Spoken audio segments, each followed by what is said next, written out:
После поединков участники и победители чемпионата мира по кураж вернулись и насладились музыкальным шоу, которое было организовано специально для них.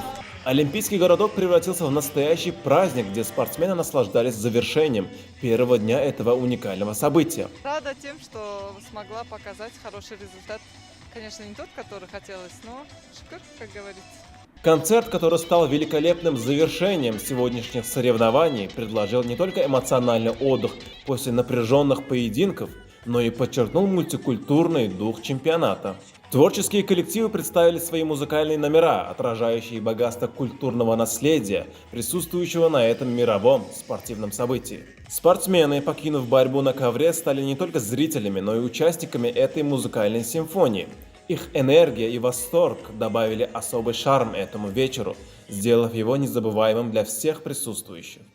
14 Dünya Çempionatı geçirildi ve men onda 100 kilodan yuqori bolan agran derejede çıkış edip bayraklı 3-nji oruna munasip boldum. Bundan beýle hem ululu ýaşlarda bundan büyük yerler alıp birinci bayraklı birinci orunlara, ikinci oruna munasip bolup yurdumuzun baydagyny alasmanda parlatjaklygymyza hyzmlandyrýar.